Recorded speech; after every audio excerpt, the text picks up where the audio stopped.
আসলে আসলে একটা জিনিস আমরা দীর্ঘদিন যাবৎ লক্ষ্য করছি যে মহাখালী বাস টার্মিনাল থেকে যত ইন্টার ডিস্ট্রিক্ট গাড়ি বিভিন্ন গন্তব্যে যায়, এই গাড়িগুলি বাস টার্মিনাল থেকে ছাড়ার পর এই বনানী পর্যন্ত আসতে রাস্তায় বিভিন্ন জায়গায় যত্রতত্র যাত্রী ওঠায়। এই মহাখালী বাস টার্মিনাল থেকে এই পর্যন্ত রাস্তার বাম পাশে যত্রতত্র যাত্রী ওঠানোর ফলে যানজটের সৃষ্টি হয়। একটা গাড়ি যদি যাত্রী উঠাইতে থাকে আর একটা গাড়ি ক্রস করে আসতে পারে না। এই অবস্থাটা দীর্ঘদিন যাবৎ চলতেছিল। সর্বশেষ আমরা বিআরটি এর চেয়ারম্যান এবং পুলিশের বর্তমান কমিশনার সাহেব এবং এই এলাকার ডিসি মহোদয়গণ আমরা সবার সাথেই আলাপ আলোচনা করিয়া এবং আমাদের শ্রমিক ইউনিয়নের মহাখালী শ্রমিক ইউনিয়নের কার্যকরী সভাপতি এবং সড়ক পরিবহন শ্রমিক ফেডারেশনের সংগ্রামী সাধারণ সম্পাদক জনাব ওসমান আলী সাহেব এবং আমাদের মহাখালী বাস টার্মিনালের মালিক শ্রমিক সকলেরই অভিভাবক আল্লাহ সাদিকুর রহমান হিরু সাহেব, আমরা সকলে মিলে একটা উদ্যোগের চিন্তা করি। সেটা হলো যে মহাখালী বাস টার্মিনাল থেকে কোনো গাড়ি ছেড়ে বনানী পর্যন্ত রাস্তায় থেকে প্রতিমধ্যে কোনো যাত্রী উঠাবে না, যার ফলশ্রুতিতে এই এলাকায় যানজট নিরসন হবে। এটা আমাদের বদ্ধমূল ধারণা। এই ধারণার থেকে এটা আরেকটু বলতে হয়, অতীতে একবার চেকপোস্ট এরকম আমরা স্থাপন করছিলাম, ফলশ্রুতিতে এই এলাকায় যানজট অধিকাংশে কমে আসছিল, যেটাও ছিল এটা খুব স্বাভাবিক। কিন্তু ইদানিংকালে এই এলাকাটুকুতে যানজটের যে অবস্থা এটা আসলেই খুব ভয়াবহ অবস্থা। এই অবস্থার থেকে পরিত্রাণ পাওয়ার জন্য মহাখালী বাস টার্মিনাল থেকে যতগুলি বাস ছেড়ে আসবে এটা গেট বন্ধ করে এই পর্যন্ত আসবে। এখানে আমাদের লোকজন থাকবে, আমাদের লোকজন এবং শ্রমিক ইউনিয়নের লোকজন সবাই মিলে আমরা ওটা চেক করে দেখব যে মহাখালী টার্মিনাল থেকে গাড়ি ছাড়ার সময় ডিপারচার সার্টিফিকেটে একটা গাড়ি যখন ছাড়ে আসে তখন তার চালক এর নাম, গাড়ির নাম্বার দিয়ে আমরা একটা ডিপারচার সার্টিফিকেট ইস্যু করব। ওই ডিপারচার সার্টিফিকেটে যাত্রীর সংখ্যা উল্লেখ করা থাকবে। আমরা এখানে দেখব যে ওই সংখ্যক যাত্রী আছে কিনা। যদি ওই সংখ্যক যাত্রী না থাকে তাহলে ধরে নেওয়া হবে অতিরিক্ত থাকলে যে সে রাস্তায় পথিমধ্যে যাত্রী উঠাইছে এবং যানজটের সৃষ্টি করছে বা রাস্তায় প্রতিবন্ধকতার সৃষ্টি করছে। এইটা নিরসনের জন্যই আমাদের আজকের এই উদ্যোগ। আমরা আশা করছি যে মহাখালী বাস টার্মিনাল থেকে গাড়ি ছেড়ে বনানী এলাকায় কোথাও স্টপেজ না দিয়ে এই পর্যন্ত আসবে, এখানে আমরা কাউন্ট করে দিব। আর এই অঞ্চলের যে যাত্রীরা আছে তারা যদি থাকে এইখানে আমাদের স্পেশাল টিকিট দেওয়ার অ্যারেঞ্জ থাকবে, এখান থেকে তারা স্পেশাল টিকিট নিয়ে গাড়িতে ওইটা চলে যাবে। দেখুন, রাস্তার মধ্যে মহাখালী বাস টার্মিনাল থেকে মহাখালী পুলিশ বক্স থেকে বনানী পর্যন্ত রাস্তায় গাড়ি পার্কিংয়ের সুযোগ নাই, শুধু পার্কিং করে গাড়ি যাত্রী ওঠায় এইটুকুই। আর মহাখালী বাস টার্মিনালের সামনে যে পার্কিংটা হয় এটা টার্মিনালের স্থান সংকলন হয় না। মাননীয় মেয়র, পুলিশ কমিশনার, বিআরটি এর চেয়ারম্যান সবাই মিলে একটা উদ্যোগ নিছে। আপনারা জানেন টার্মিনালের পাশে পিছনের অংশে সরকারি সম্পত্তি আছে 2 একরের উপর, প্রায় 3 একরের কাছাকাছি। এইটা গত সপ্তাহে সিটি কর্পোরেশন এই জায়গাটা উচ্ছেদ করে এখানে অতি শীঘ্রই বালু ভরাটের কাজ শুরু হবে এবং এইটা যদি ভরাট করে দেওয়া হয় তাহলে মহাখালী বাস টার্মিনালের সামনে কোনো গাড়ি রাস্তার পাশে পার্কিং করে রাখার প্রয়োজন হবে না। ওইটা যতদিন না হবে ততদিন কি অনিয়ম করে বাসগুলো সড়কেই যানজট তৈরি করে রাখবেন কিনা? না, অনিয়ম করে না। আমরা চেষ্টা করছি, যেহেতু স্থান সংকলন হয় না, বিভিন্ন ডিস্ট্রিক্ট থেকে রাত্রে গাড়িগুলি চলে আসে, এই গাড়িগুলি আমরা একটা সিস্টেম করে এক লাইনে রাখার দুই অথরিটি পাশে রেখে কথা বলি। আচ্ছা, আমরা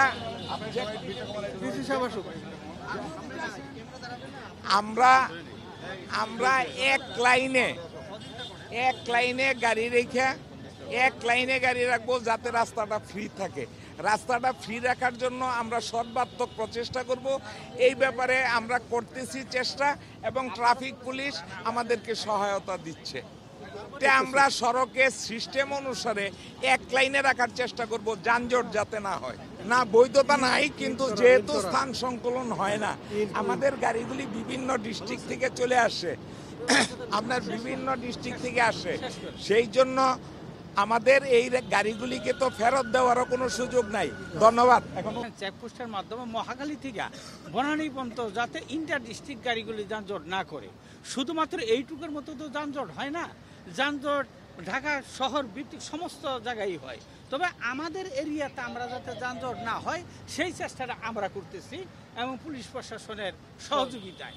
এবং দেখেন এখানেই পাশেই একটা মাইক্রোবাস স্ট্যান্ড মানে অবৈধভাবে, এখন আমি দেখাই নিয়ে আসলাম এখন তাদেরকে, এখানে তারা যাত্রী নিচ্ছে, যত সুযোগ সুবিধা তারা প্রত্যেকেই যানজট নিরসনের জন্য। শুধুমাত্র আমরা মহাখালী মালিক শ্রমিকরা চেষ্টা করলে ঢাকা শহরে যানজট নিরসন হবে না।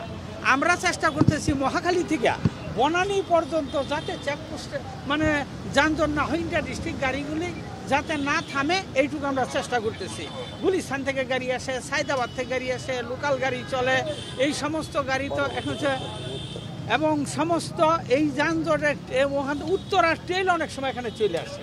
উত্তরায় যত্রতত্র মানে হয়েছে বাসে, মানে বাস দাঁড়ায়, বাস টার্মিনালে আবদুল্লাপুরে বিশেষ করে অবৈধভাবে উত্তর অঞ্চলে গাড়ি ঘুরে চলে, সেইগুলির জায়গায়ও আমরা চেষ্টা করতেছি। এরপরে আমরা ডিসি সাহেবের সাথে আমাদের কথা হয়েছে, আমরা উত্তরার ডিসি সাহেবের সাথে কথা বলে যাতে ওই জায়গায়ও যানজট না হয় সেই চেষ্টাটা আমরা সর্বাত্মকভাবে মহাখালী মালিক শ্রমিকরা চেষ্টা করছি। আমাদের সার্বিকভাবে সহযোগিতা করতেছেন ঢাকা মেট্রোপলিটন সম্মানিত পুলিশ কমিশনার আর এখানকার ডিসি সাহেব। তারা আমরা আমাদের মতো করে এইটুকু যানজট যাতে না হয় সেই চেষ্টা। এই যে আজকে উদ্বোধন হবে, এটা কতদিন রাখতে পারবেন? আপনাদের কতটুকু আত্মবিশ্বাস? এর আগে তো অনেক উদ্যোগ নিয়েছেন, আপনাদের শ্রমিকরা তো আপনাদের কথা শুনে না, এবারটা কতদিন হবে? এখন কথা আমাদের শ্রমিকরা শোনে কি শোনে না সেটা তো আমরা আমাদের শ্রমিকেরটা বুঝি। আপনারা যদি সাহায্য করেন মিডিয়া, তাহলে এই চেকপোস্টটা অনেক দিন কন্টিনিউ করবে। যদি আপনারা এসে মাঝে মধ্যে দেখভাল করেন যে আসলে আমাদের গাড়িগুলি থামে কিনা, আমাদের গাড়িগুলি রাস্তা যাত্রী তোলে কিনা, সেটা যদি আপনারা নিউজ করেন, তাহলে আমরাও সচেতন হব, যাত্রীরাও সচেতন হবে, আপনারাও দেশ এবং জাতির উপকার করবেন। পুলিশ সম্পর্কে যে অভিযোগ, দুইটা অভিযোগ আমাদের দেশে খুব মানে অহরহ করে থাকে। একটা হলো পরিবহন শ্রমিক, ধর্মঘট হইলেই মানে দুর্ঘটনা ঘটলেই পরিবহন শ্রমিকেরা ঘাতক এবং হচ্ছে খুনি, আর পুলিশ হচ্ছে আর আমাদের বলে চাঁদাবাজ, আর পুলিশরা বলে চাঁদাবাজ। পুলিশ যখন সকালে 6টা থেকে 2টা পর্যন্ত দাঁড়ায় ডিউটি করে, সেটা অমানবিক। আর একটা শ্রমিক যখন এখান থেকে পঞ্চগড় যায়, একটা গাড়ি চালায়, একদিকে ইঞ্জিনে গরম, আরেকদিকে তাপদাহর মধ্য দিয়া শ্রমিকরা চালায়, এই স্বীকৃতিটুকু শ্রমিকদের কেউ দেয় না। দুর্ঘটনা ঘটলেই, আজকে দুর্ঘটনা ঘটতেছে মোটর সাইকেল, তাও পরিবহন শ্রমিকদের দোষ দুর্ঘটনা ঘটলে। আমরা মনে করি আপনাদেরও মানবিক দৃষ্টিভঙ্গিতে আমরা যে মানবিক কাজটা করি, এই কাজটা একটু স্বীকৃতি দিলে আমাদের শ্রমিকরা সড়ক দুর্ঘটনা আরো কমাইতে আরো অনেক সহায়তা করবে আপনারা সহযোগিতা করলে।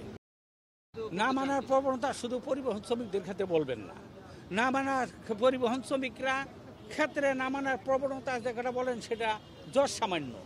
না মানার প্রবণতা এই দেশে ছিনতাইকারীরা এই দেশে রাস্তাঘাটে অথবা এই যে ফুটপাথের মধ্যে দোকান থাকে, ফুটপাথের মধ্যে রাস্তা ঘাটের মধ্যে দোকান পাঠে সবই তো অনিয়ম। যা ফুটপাথে তো মানুষ হাঁটতেই পারে না, সেখানে দোকানপাট ভ্রাম্যমান দোকানপাট সমস্ত কিছু দিয়েছে। যখন যে সরকার ক্ষমতায় থাকে সেই সরকারের দলীয় লোকজন করে, সেইটাও একটু নিউজ করেন, তাহলে আমাদের জন্য সুবিধা। ধন্যবাদ আপনাকে। আসলে আমরা জানি মহাখালী বাস টার্মিনাল ঢাকা শহরে একেবারে প্রাণকেন্দ্রে অবস্থিত। সঙ্গত কারণেই এই মহাখালী বাস টার্মিনালের আমি বলবো যে কিছুটা মিসম্যানেজমেন্ট নিয়ে এটা পুরো ঢাকাবাসীকেই একটা সাফার করতে হয়। সেটা নিয়ে দীর্ঘ সময় যাবতই আমরা ধরেন পরিবহন মালিক শ্রমিক যারা আছেন এখানে উপস্থিত আছেন, আপনারা দেখতেছেন ওসমান ভাই আছেন, কালাম ভাই আছেন, তো দীর্ঘ সময় আমরা তাদের সাথে কথাবার্তা বলেছি এবং তারা নিজেরাও বিষয়টা যে জানেন না তা কিন্তু নয়, তারা নিজেরাও সহযোগিতা করেন। এবার তারপরেও তারা অনেক সময় যুক্তি দেন যে ভিতরে জায়গার ধারণ ক্ষমতা কম আছে, কিন্তু আসলে জায়গার ধারণ ক্ষমতা কম থাকলেও রাস্তার উপরে গাড়ি রাখার আসলে কোনোভাবেই আমরা সুযোগ দিতে পারি না আমাদের জায়গা থেকে। তো সেই জায়গাগুলোতেই আমরা আমরা আমরা বিভিন্ন সময়ে মালিক শ্রমিকদের সাথে আলাপ আলোচনা করে এবং তাদের সার্বিক সহযোগিতা নিয়েই কিন্তু আমরা ধারাবাহিকভাবে আমরা কিছুটা অগ্রগতির দিকে যাচ্ছি। আপনারা যেমন ধরেন আমরা যদি বলি তাহলে মহাখালী বাস টার্মিনাল ভেতরে যে কিছু জায়গা আছে এখানে কিন্তু ইভেন সিটি কর্পোরেশন সহ সিটি কর্পোরেশন, বিআরটিএ, আপনার মালিক শ্রমিক এবং পুলিশ আমরা সকলে মিলেই আসলে সমন্বিতভাবে কাজ করার চেষ্টা করতে যাতে যাতে জিনিসটা সাস্টেনেবল হয়। এবার কিন্তু আমাদের উদ্দেশ্যটাই হচ্ছে যাতে এটা টেকসই হয় এবং সেজন্যই কিন্তু আমরা সকলকেই অনবোর্ড করেছি এবং তার এই ধারাবাহিকতায় কিন্তু আপনার বাস টার্মিনালের ভেতরে যে কিছু জায়গা জমি ছিল সেগুলোকে সিটি কর্পোরেশন কিন্তু উচ্ছেদ করেছে ইতিমধ্যে এবং সেখানে ডেভেলপমেন্টের কাজটা চলমান এবং সেখানেও প্রায় 150 বাস রাখার সুযোগ হবে। এছাড়া জানেন যেমন ধরেন আজকে যে কাজটা হচ্ছে আপনার এই মহাখালী বাস টার্মিনাল থেকে যেই সমস্ত গাড়িগুলো ছেড়ে আছে সেগুলো সেখান থেকে তারা যাত্রীর সংখ্যা কাউন্ট করে সেগুলোকে এক ধরনের ওখান থেকে গেট বন্ধ করে এসে কাকুলিতে এসে তারা আবার রিচেক করবে, মিলিয়ে নেবে। তো সেই ক্ষেত্রে ডেফিনেটলি আমি কিন্তু তাদের আন্তরিকতাকে অবশ্যই প্রশংসার মধ্যে রাখতে চাই যে তারাও অবশ্যই এখানে সহযোগিতা করতেছে এবং যে কোনো একটা বিষয় সিস্টেম ডেভেলপ করতে হলে সবাইকে মিলিয়ে করলে সেটা কিন্তু টেকসই হবে। তো আশা করি তারাও এগিয়ে এসেছেন এবং আমরা সবাই মিলে, আপনারাও যদি পাশে থাকেন, আমরা সবাই মিলেই মহাখালী বাস টার্মিনালে একটা সুশৃঙ্খল অবস্থায় আনতে চাই এবং আমরা এই পর্যায়ে আনতে চাই যে রাস্তায় কোনো ধরনের কোনো ভেহিকেল যেন পার্কিং করা না থাকে। আমরা ওই জায়গাটাতে আসতে চাই এবং ধারাবাহিকভাবে ইনশাল্লাহ আমরা ওই জায়গায় যাব।